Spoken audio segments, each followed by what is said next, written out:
नमस्कार दोस्तों, आइए जानते हैं आज मध्य प्रदेश की बड़ी खबरें। आज की पहली खबर है कि 15 अगस्त को जेल से आजाद होंगे 156 कैदी। लोगों को जाने अनजाने में हुए अपराध की सजा देने के लिए जेल की सजा दी जाती है। ऐसे में लोगों का पूरा जीवन ही जेल की सलाखों के पीछे कट जाता है। लेकिन इस दौरान कई ऐसे कैदी भी होते हैं जिनके आचरण में बदलाव आ जाता है और वे फिर से नया जीवन जीने की चाह रखते हैं। ऐसे ही करीब 156 कैदियों को इस बार स्वतंत्रता दिवस के अवसर पर रिहा किया जाएगा। वे फिर से अपनी जिंदगी खुशी से जी सकेंगे। प्रदेश के 156 कैदियों को रिहा किया जाएगा, जिसमें 6 महिलाएं भी शामिल हैं।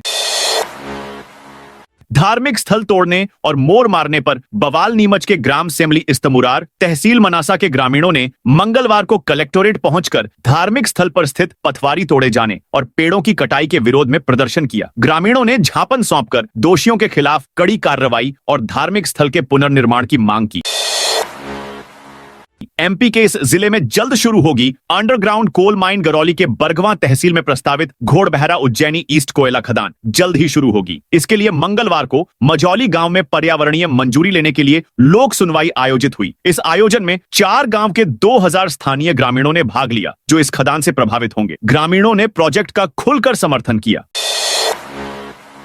15 जिलों में भारी बारिश की चेतावनी। एमपी में मानसून एक बार फिर एक्टिव हो गया। इस दौरान शाम तक 17 जिलों में बारिश हुई। इनमें बैतूल, बालाघाट के मलाजखंड में 1.25 इंच तक बारिश दर्ज की गई। वहीं पचमढ़ी, छिंदवाड़ा और सागर में ½ इंच, तो भोपाल, गुना, ग्वालियर, नर्मदापुरम, इंदौर, दमोह, मंडला, नरसिंहपुर, रीवा, नौगांव, सतना, सीधी, सिवनी, शाजापुर समेत कई जिलों में मध्य बारिश का दौर बना रहा। मौसम विभाग के मुताबिक वर्तमान में एक साथ कई सिस्टम एक्टिव हैं। बंगाल की खाड़ी में लो प्रेशर एरिया यानी कम दबाव का क्षेत्र एक्टिव हो गया है। वहीं 3 ट्रफ भी एक्टिव हैं। अगले 4 दिन में सिस्टम और स्ट्रैंग हो जाएगा, जिसके चलते एमपी के कई जिलों में अति भारी से भारी बारिश का दौर जारी रहेगा। मौसम विभाग का कहना है कि अगस्त के दूसरे पखवाड़े में एमपी के कई जिलों में अगस्त में होने वाली औसत बारिश का कोटा पूरा हो जाएगा। अब तक ग्वालियर समेत एमपी के 10 जिले ही ऐसे हैं जहां मानसून सीजन में अब तक की बारिश का कोटा पूरा हो चुका है।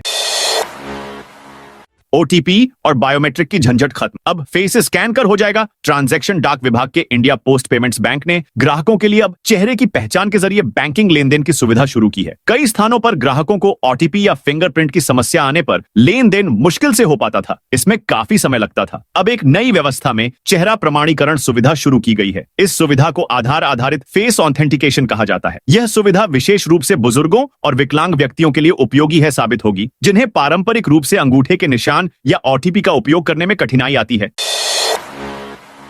सीएम को काले झंडे दिखाने आए 30 कांग्रेस कार्यकर्ता गिरफ्तार। मध्य प्रदेश के मुख्यमंत्री मोहन यादव गुरुवार को मंडला पहुंचेंगे। वे आरडी कॉलेज में आयोजित भगवान बलराम जयंती समारोह में शामिल होंगे। मुख्यमंत्री दोपहर 3:30 बजे कार्यक्रम स्थल पर पहुंचेंगे। मंडला में मध्य प्रदेश के मुख्यमंत्री डॉ मोहन यादव के आने से पहले कांग्रेस ने स्थानीय समस्याओं को लेकर विरोध प्रदर्शन किया। मंडला कांग्रेस जिला अध्यक्ष राकेश तिवारी के नेतृत्व में कांग्रेस कार्यकर्ताओं ने मुख्यमंत्री को काले झंडे दिखाने की तैयारी कर ली। पुलिस ने कांग्रेसियों को नेहरू स्मारक से गिरफ्तार कर लिया है। करीब 20 से 30 कार्यकर्ताओं को पुलिस गिरफ्तार कर पुलिस लाइन ले गई है। 8 मेट्रो स्टेशन का एमडी ने किया निरीक्षण। मिलेंगी ये 10 सुविधाएं। एमपी के भोपाल शहर में सुभाष नगर से एम्स के बीच 90 किलोमीटर प्रति घंटा की रफ्तार से टेस्टिंग लगातार जारी है। पिछले कई दिनों से रोज 3 से 4 घंटे तक लगातार मेट्रो ट्रैक पर दौड़ रही है। इस दौरान 10 से 15 फेरे तक लगाए जा रहे हैं। यह टेस्टिंग नॉन स्टॉप हो रही है। जानकारी कमिश्नर मेट्रो रेल सेफ्टी के निरीक्षण बिंदुओं के तहत एमडी मेट्रो चैतन्य एस कृष्णा ने एम्स से सुभाष नगर स्टेशन व डिपो का निरीक्षण किया। यहाँ रेलवे लाइन से लेकर बिजली सब स्टेशन, कंट्रोल रूम व अन्य कामों को देखा। अगले 15 दिन में काम पूरा कर सुरक्षा के बिंदु पुख्ता करने के निर्देश दिए। एमडी ने सुभाष नगर डिपो व पूरे प्रायोरिटी कॉरिडोर का निरीक्षण किया। प्रमोशन में आरक्षण पर सरकार को हाईकोर्ट से मिली मोहलत। प्रमोशन में आरक्षण को लेकर दायर जनहित याचिका पर 14 अगस्त को मध्य प्रदेश हाईकोर्ट में सुनवाई हुई। राज्य सरकार की ओर से कोर्ट में समय मांगा गया, जिसके पीछे कारण बताया गया कि सुप्रीम कोर्ट के वरिष्ठ अधिवक्ताओं C.S. वैद्यनाथन और तुषार मेहता को हाई कोर्ट में बहस के लिए नियुक्त किया गया है। सरकार ने निवेदन किया कि चूंकि दोनों वरिष्ठ अधिवक्ता राज्य का पक्ष रखेंगे, इसलिए उन्हें तैयारी के लिए समय दिया जाए। एमपी में डॉयल 100 का नाम आज से डॉयल 112 प्रदेश में डॉयल 100 का नाम बदलकर डायल 112 कर दिया गया है। मध्य प्रदेश पुलिस की नई आपातकालीन सेवा डॉयल 112 का मुख्यमंत्री डॉ मोहन यादव ने गुरुवार को शुभारंभ किया। फ्लैग ऑफ समारोह का आयोजन कुशाभाऊ ठाकरे अंतरराष्ट्रीय कन्वेंशन सेंटर में किया गया, जहां से मुख्यमंत्री ने फ्लैग ऑफ किया। इस मौके पर मुख्य सचिव अनुराग जैन, अपर मुख्य सचिव गृह जैन कंसोटिया, पुलिस महानिदेशक कैलाश मकवाना विशेष रूप से उपस्थित रहे। एक बेंच में 3, दूसरी बेंच में 5 जज रहेंगे हाई कोर्ट की। इंदौर खंडपीठ में लंबे अरसे बाद 19 अगस्त को फुल कोर्ट लगने जा रही है। 2 अलग अलग मामलों के लिए फुल बेंच गठित की गई है। फुल बेंच में चीफ जस्टिस संजीव सचदेव, विवेक रूसिया, जस्टिस विनय सराफ रहेंगे। शांतिबाई जारवाल विरुद्ध मंजू देवी के मामले की सुनवाई करेगी। बताया जाता है कि किसी सीनियर सिटीजन के साथ कोई केयर टेकर रहता है तो उसे बेदखल किया जा सकता है या नहीं। वहीं दूसरा मामला नितिन इंटरप्राइजेस विरुद्ध स्टेट ऑफ मध्य प्रदेश से जुड़ा हुआ है। इस मामले में chief justice Sachdev, justice Rusia, justice Agrawal, justice Subodh Abhyankar, justice Saraf की फुल बेंच सुनवाई करेगी। महिला ई रिक्शा चालक से अभद्रता पर हिंदूवादी संगठन ने घेरा थाना देवास गेट। रेलवे स्टेशन क्षेत्र में ई रिक्शा चलाने वाली तिरुपति एवेन्यू निवासी पिंकी पति गोविंद की वहीं पर रिक्शा चलाने वाले जाहिद नामक युवक से कहासुनी हो गई। उसने महिला ई रिक्शा चालक से अपशब्द कहे, जिसके बाद हिंदूवादी संगठन के कार्यकर्ता भी इकट्ठा हो गए। महिला के साथ उन्होंने थाना घेर दिया। यहाँ महिला थाना प्रभारी से भी ई रिक्शा चालक पिंकी की कहासुनी हुई। इसके बाद नाराज कार्यकर्ताओं ने देवास गेट पर कुछ देर चक्का जाम कर प्रदर्शन भी किया। बाद में समझाइश के बाद वे मान गए। देवास गेट थाना एसआई राधेश्याम भाभर ने बताया कि ई रिक्शा चालक महिला की रिपोर्ट पर अन्य रिक्शा चालक जाहिद के खिलाफ अपशब्द कहने व धमकाने की धारा में केस दर्ज कर लिया है। ज्योतिरादित्य सिंधिया ने सीएम को लिखा लेटर, मामले जल्द कार्रवाई करने की रखी मांग। गुना जिले की बमोरी विधानसभा में स्थित प्राचीन केदारनाथ मंदिर, जो सदियों से धार्मिक आस्था का केंद्र रहा है, पिछले कई वर्षों से श्रद्धालुओं के लिए बंद पड़ा है। मंदिर मार्ग में मौजूद विशालकाय चट्टानों का पहाड़ अब जर्जर और अत्यंत जोखिमपूर्ण अवस्था में पहुंच चुका है, जिससे न केवल आमजन बल्कि मंदिर की संरचना को भी गंभीर खतरा है। इस स्थिति को देखते हुए केंद्रीय संचार एवं पूर्वोत्तर क्षेत्र विकास मंत्री ज्योतिरादित्य सिंधिया ने मुख्यमंत्री मोहन यादव को पत्र लिखकर त्वरित कार्रवाई कराने को कहा है। एमपी बोर्ड परीक्षाओं का टाइम टेबल जारी। मध्य प्रदेश माध्यमिक शिक्षा मंडल ने 2026 में आयोजित होने वाली 10वीं और 12वीं की परीक्षाओं की तारीख 6 महीने पहले ही घोषित कर दी है। 12वीं की परीक्षा 7 फरवरी से 3 मार्च तक चलेगी। वहीं 10वीं की परीक्षा 11 फरवरी से शुरू होगी और 2 मार्च को खत्म होगी। पिछले साल 6 अगस्त को टाइम टेबल जारी किया गया था। दोनों ही बोर्ड कक्षाओं का पहले दिन हिंदी का पेपर होगा। प्रैक्टिकल परीक्षा 10 फरवरी से 10 मार्च तक चलेगी। एग्जाम सुबह 9 बजे से दोपहर 12 बजे तक चलेगा। सभी उम्मीदवारों को सुबह 8 बजे तक परीक्षा केंद्र पर उपस्थित होना होगा। 15 मिनट पहले एग्जाम हॉल में एंट्री बंद कर दी जाएगी। शुरू होने से 10 मिनट पहले स्टूडेंट्स को उत्तर पुस्तिका उपलब्ध करवाई जाएगी। वहीं 5 मिनट पहले प्रश्न पत्र दिए जाएंगे। वोट चोरी पर हरीश चौधरी का बड़ा बयान। भोपाल प्रदेश कांग्रेस कार्यालय में बुधवार को मप्र कांग्रेस पॉलिटिकल अफेयर्स कमेटी की बैठक हुई। बैठक में मुख्य रूप से वोट चोरी संबंधी मामले पर विस्तार से चर्चा हुई और इसके खुलासे की रणनीति बनाई गई। इसके साथ प्रदेश की वर्तमान राजनीतिक स्थिति पर भी मंथन किया। बैठक में विधायकों के साथ नेताओं को फर्जी वोटर्स का डेटा खोजने के लिए कहा गया। मीडिया से चर्चा में कांग्रेस के प्रदेश प्रभारी हरीश चौधरी ने कहा कि भाजपा और चुनाव आयोग एक ही हैं। आयोग द्वारा डिजिटल वोटर लिस्ट उपलब्ध नहीं कराना और चुनाव के दौरान बूथों के सीसीटीवी फुटेज 45 दिन में खत्म कर देना उसकी निष्पक्षता पर सवाल खड़े कर रहा है। 30,000 आउटसोर्स कर्मचारियों को कई महीनों से नहीं मिला वेतन। मध्य प्रदेश में 30,000 से अधिक आउटसोर्स स्वास्थ्य कर्मचारियों को कई महीने से वेतन नहीं मिला है। ये सभी कर्मचारी अलग अलग शासकीय अस्पतालों में कई सालों से कार्यरत हैं। वेतन न मिलने के कारण इन्हें अपने परिवार का भरण पोषण करने में कठिनाइयों का सामना करना पड़ रहा है।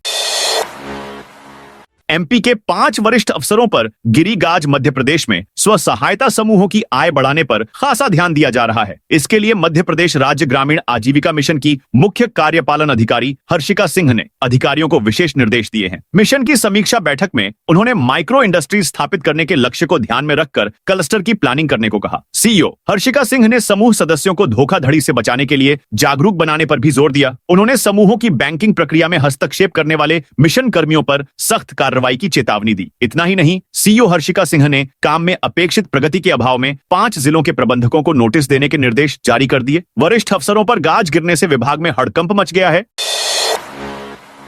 अब हफ्ते में 3 दिन दौड़ेगी हेरिटेज ट्रेन। मध्य प्रदेश के एकमात्र हेरिटेज ट्रैक पर पाताल पानी से कालाकुंड के बीच चलने वाली हेरिटेज ट्रेन अब सैलानियों के लिए और ज्यादा दिनों तक उपलब्ध होगी। पश्चिम रेलवे रतलाम मंडल के निर्देशों के अनुसार 15 अगस्त से ट्रेन का संचालन हफ्ते में 2 दिन की बजाय शुक्रवार, शनिवार और रविवार यानी 3 दिन होगा। रेलवे ने इस निर्णय के साथ ऑनलाइन पोर्टल पर टिकट बुकिंग भी शुरू कर दी है। बीते महीने से शुरू हुई इस सीजन की हेरिटेज ट्रेन को लेकर सैलानियों में जबरदस्त उत्साह है। घोषणा के कुछ ही घंटों में अगस्त माह के शनिवार और रविवार के सभी टिकट बुक हो गए थे। अभी तक यह ट्रेन सप्ताह में 2 दिन शनिवार रविवार को ही चल रही थी। मुख्यमंत्री कन्या विवाह योजना में बड़ा फर्जीवाड़ा। मध्य प्रदेश के जबलपुर में मुख्यमंत्री कन्या विवाह योजना में फर्जीवाड़ा करने का मामला सामने आया है। बुधवार को पीड़ित महिलाएं एसपी ऑफिस पहुंची और लिखित शिकायत देकर कार्रवाई की मांग की। इस फर्जीवाड़े में भाजपा मंडल अध्यक्ष का नाम सामने आया, जिसके बाद भारतीय जनता पार्टी ने मंडल अध्यक्ष अकील अहमद अंसारी को पार्टी की प्राथमिक सदस्यता से तत्काल प्रभाव से निष्कासित कर दिया। अकील अहमद अंसारी और उसके साथियों पर आरोप है कि वे जरूरतमंद महिलाओं के नाम पर सरकारी पैसों का गलत उपयोग कर रहे थे। बता दें कि जबलपुर के शहीद अब्दुल हमीद मंडल के अध्यक्ष अकील अहमद अंसारी पर अपने साथियों के साथ मिलकर जरूरतमंद महिलाओं के नाम पर सरकारी पैसों के दुरुपयोग के आरोप लगे हैं। सिवनी से अयोध्या के लिए 21 अगस्त को चलाई जाएगी ट्रेन सिवनी। जिले वासियों का अयोध्या में रामलला का दर्शन करने का इंतजार खत्म होने वाला है। 21 अगस्त को सिवनी से अयोध्या के लिए स्पेशल ट्रेन का परिचालन किया जाएगा। सिवनी से ट्रेन यात्रियों को लेकर जाएगी और फिर वापस सिवनी लेकर आएगी। सांसद भारतीय पारधी ने रेलवे से स्पेशल ट्रेन चलाने की मांग की थी, जिस पर स्वीकृति मिल गई है। 12 बोगी की स्पेशल ट्रेन 21 अगस्त को सिवनी रेलवे स्टेशन से दोपहर 3 बजे रवाना होगी। इसके बाद यह ट्रेन नैनपुर, जबलपुर, सतना, प्रयागराज होते हुए अगले दिन 22 अगस्त को सुबह 8 बजे अयोध्या पहुंचेगी। दिन पर श्रद्धालु अयोध्या में दर्शन कर सकेंगे। स्पेशल ट्रेन 22 अगस्त को रात 9 बजे अयोध्या से सिवनी के लिए रवाना होगी। यह ट्रेन प्रयागराज, सतना, जबलपुर, नैनपुर होते हुए सिवनी 23 अगस्त को दोपहर 3 बजे पहुंचेगी। एमपी के कई शहरों में शेल्टर होम ही नहीं, दिल्ली में आवारा कुत्तों के काटने की समस्या को देखते हुए सुप्रीम कोर्ट ने 8 सप्ताह में कुत्तों को शेल्टर होम में शिफ्टिंग के निर्देश दिए। इससे दिल्ली एनसीआर में तो लोगों को राहत मिलेगी, लेकिन मध्य प्रदेश में जिम्मेदारों की लापरवाही भारी पड़ेगी। यहाँ कुत्तों की संख्या बढ़ रही है, डॉग बाइट के केस भी बढ़ रहे हैं, लेकिन अधिकांश शहरों में कुत्तों के लिए शेल्टर होम ही नहीं है, नसबंदी भी नहीं हो रही है। नतीजा, हर शहर, बाजार, सड़क, गली में कुत्ते घूम रहे हैं। इंदौर में तो ऐसे 3 लाख कुत्ते हैं। यहाँ हर माह औसतन 5,000 लोगों को काट रहे हैं, फिर भी जिम्मेदारों ने एक भी शेल्टर होम नहीं बनाए। भोपाल में 4, ग्वालियर व जबलपुर में एक शेल्टर होम। एमपी में 17 अगस्त तक भारी बारिश का अलर्ट। मध्य प्रदेश के मालवा, निमाड़ यानी इंदौर और उज्जैन का सूखा खत्म होने वाला है। यहां अगले 3 दिन अति भारी और भारी बारिश का अलर्ट है। इन दोनों संभागों के 15 में से 8 जिलों में 14 इंच से कम पानी गिरा है। दूसरी ओर गुना, निवाड़ी, मंडला और टीकमगढ़ में 45 इंच से ज्यादा बारिश हो चुकी है। सबसे कम बारिश के मामले में इंदौर जिला पहले नंबर पर है। सबसे कम बारिश वाले टॉप 5 जिलों में बड़वानी, बुरहानपुर, खरगोन और खंडवा भी शामिल हैं। उज्जैन संभाग की भी ऐसी ही तस्वीर है। इन्हीं दोनों संभाग के जिलों में स्ट्रॉन्ग सिस्टम की एक्टिविटी हो रही है, जिससे अब इन जिलों का सूखा खत्म होने की उम्मीद है। भोपाल में गुरुवार तड़के बारिश हुई, फिर धूप निकल आई। इंदौर में भी पानी गिरा। नर्मदापुरम के पिपरिया में रात 12 बजे के बाद कभी तेज कभी धीमी बारिश हुई। भोपाल के कोलार से निकली सबसे बड़ी तिरंगा यात्रा। भोपाल के कोलार रोड स्थित मदर टेरेसा स्कूल से संत हिरदाराम नगर, बैरागढ़ तक करीब 32 किलोमीटर लंबी तिरंगा यात्रा निकाली गई। मुख्यमंत्री मोहन यादव ने तिरंगा यात्रा को हरी झंडी दिखाई। बीजेपी प्रदेश अध्यक्ष हेमंत खंडेलवाल, प्रदेश संगठन मंत्री हितानंद भी मौजूद रहे। हुजूर विधायक रामेश्वर शर्मा ने स्वागत भाषण दिया और यात्रा के बारे में जानकारी दी। विदिशा से 179 बुजुर्ग तीर्थयात्री काशी अयोध्या रवाना। विदिशा से मुख्यमंत्री तीर्थ दर्शन योजना के तहत 179 बुजुर्ग तीर्थयात्री बुधवार को स्पेशल भारत गौरव ट्रेन से काशी, वाराणसी और अयोध्या की यात्रा पर निकले। कंप्यूटर रेंडमाइजेशन पद्धति से चयनित यात्रियों को विदिशा रेलवे स्टेशन पर टिकट और परिचय पत्र दिए गए। यात्रियों की सुरक्षा और देखरेख के लिए 4 अनुरक्षक भी साथ भेजे गए हैं। ट्रेन के आते ही सबसे पहले महिला तीर्थयात्रियों को सम्मान पूर्वक बोगियों में बैठाया गया। अपर कलेक्टर अनिल कुमार डामोर ने बोगी क्रमांक 9, 10 और 11 में जाकर यात्रियों से बातचीत की। उन्होंने व्यवस्थाओं का जायजा लिया और सभी को सुरक्षित यात्रा की शुभकामनाएं दी। हाई कोर्ट ने कहा जांच एजेंसियों का ध्यान सिर्फ छोटी मछलियों पर। जबलपुर के रांझी इलाके में रहने वाले एक मेडिकल स्टोर संचालक और उसके साथी को नशीले इंजेक्शन की तस्करी के मामले में विशेष अदालत ने 15-15 साल की सजा सुनाई थी। अब इस केस में मध्य प्रदेश हाई कोर्ट ने सुनवाई करते हुए मेडिकल स्टोर संचालक को जमानत दे दी है। हाई कोर्ट की डबल बेंच जस्टिस विवेक अग्रवाल और जस्टिस अवनींद्र कुमार ने मामले की सुनवाई के दौरान जांच एजेंसियों की कार्यप्रणाली पर सवाल उठाए और कई गड़बड़ियों की ओर इशारा किया। कोर्ट ने टिप्पणी करते हुए कहा जांच एजेंसियों का पूरा ध्यान सिर्फ छोटी मछलियों पर रहता है क्योंकि बड़ी मछलियों से उनका पेट भरता है। यानी कोर्ट ने साफ तौर पर कहा कि पुलिस ने असली दोषियों तक पहुंचने की बजाय छोटे आरोपियों को ही पकड़कर कार्रवाई पूरी मान ली।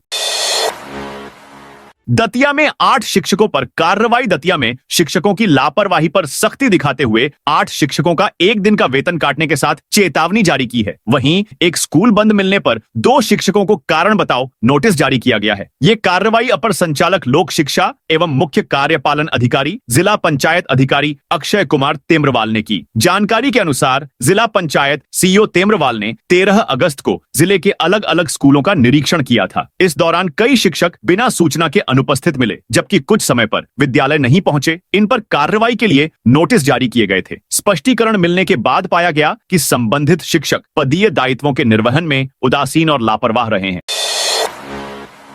ओलंपिक 2036 का फैसला। 2030 ओलंपिक 2036 और कॉमनवेल्थ 2030 की मेजबानी के भारत ने पूरी ताकत झोंक दी है। भारत अहमदाबाद को केंद्र बनाकर आगे बढ़ रहा है। बर्लिन, कतर और दुबई भी मेजबानी की रेस में है, पर अहमदाबाद की तैयारियां यह संकेत देती हैं कि भारत को मेजबानी मिलने की प्रबल संभावना है। अहमदाबाद में 26 नए स्टेडियम, होटल तैयार हो रहे हैं। खेलगांव के लिए जमीन अधिग्रहित कर ली गई है। यह मेजबानी अहमदाबाद को मिलती है तो भोपाल को भी बड़ा फायदा होगा, क्योंकि वाटर स्पोर्ट्स, शूटिंग और हॉकी जैसे 3 बड़े खेलों की मेजबानी मिल सकती है। इसलिए भोपाल ने भी इन खेलों की मेजबानी के लिए ताकत झोंक दी है। भोपाल में Barkheda Nathu multi sports complex लगभग तैयार हो चुका है और दूसरा फेज भी शुरू हो गया है। अब हाईटेक निगरानी के लिए एमपी पुलिस का नया सेफगार्ड प्रदेश में महिलाओं और सड़क सुरक्षा के लिए अब हाईटेक निगरानी व्यवस्था लागू होने जा रही है। इसके तहत 1 लाख सीसीटीवी कैमरे लगाए जाएंगे, जिनमें 15,000 कैमरे महिलाओं की सुरक्षा संवेदनशील इलाकों में होंगे। एआई आधारित state automated framework for enforcement and guarding using all best regulation and detection safeguard MP system सुनसान या अंधेरे रास्तों पर अकेली महिलाओं की पहचान कर खतरे की आशंका पर खुद ब खुद अलर्ट भेजेगा, जो तुरंत पुलिस कंट्रोल रूम तक पहुंचेगा। नए पदों के लिए आवेदन की शर्तें जारी। ग्रामीण अस्पतालों में स्पेशलिस्ट डॉक्टरों की कमी है। कई फर्स्ट रेफरल यूनिट एफआरयू महीनों से बिना विशेषज्ञ चल रही है। यहां न डिलीवरी हो पा रही है न ऑपरेशन। अब राष्ट्रीय स्वास्थ्य मिशन एनएचएम ने बड़ा फैसला लिया है। अब बॉन्डधारी पोस्ट ग्रेजुएट पीजी डॉक्टर अगर एनएचएम के तहत सेवा देंगे तो उसे भी बॉन्ड पोस्टिंग माना जाएगा। सिर्फ एनएचएम चिन्हित एफआरयू में स्त्री रोग, शिशु रोग एवं निश्चेतना के पीजी डिग्री डिप्लोमा धारकों को बॉन्ड एनओसी की अनिवार्यता नहीं है। मिशन संचालक डॉ सलोनी सिडाना ने आदेश जारी किए हैं। नई व्यवस्था के तहत पहले चरण में 81 पद भरेंगे। इनमें स्त्री रोग विशेषज्ञ के 35, एनेस्थीसिया स्पेशलिस्ट के 23, शिशु रोग विशेषज्ञ के 23 पद हैं। इंदौर में बिजली कंपनी के 80 से ज्यादा इंजीनियरों की बैठक एमपी पश्चिम क्षेत्र विद्युत वितरण कंपनी के प्रबंध निदेशक अनूप कुमार सिंह ने बुधवार को पोलो ग्राउंड स्थित सभागार में कंपनी क्षेत्र के 80 से अधिक इंजीनियरों की बैठक ली। बैठक के दौरान उन्होंने लापरवाही बरतने वाले अधिकारियों पर नाराजगी जाहिर करते हुए मुख्य महाप्रबंधक को निर्देश दिया कि वीकली परफॉर्मेंस में पीछे कार्यपालन यंत्रियों को नोटिस जारी किए जाएं। सिंह ने अधिकारियों को सख्त लहजे में कहा कि वे बिलिंग एफिशिएंसी बढ़ाने, लाइन लॉस कम करने, ट्रिपिंग रोकने, नए कनेक्शन समय पर देने और सरकारी कनेक्शनों को प्रीपेड मोड में शिफ्ट करने जैसे महत्वपूर्ण कामों पर तत्काल फोकस करें। इसके साथ ही ट्रांसफार्मरों की स्थिति सुधारने और उच्च दाब निम्न दाब लाइनों का रखरखाव नियमित रूप से करने के निर्देश भी दिए। तो दोस्तों, ये थी आज मध्य प्रदेश की बड़ी खबरें। आप इस वीडियो को कौन से जिले से देख रहे हैं, कमेंट करके बताइए।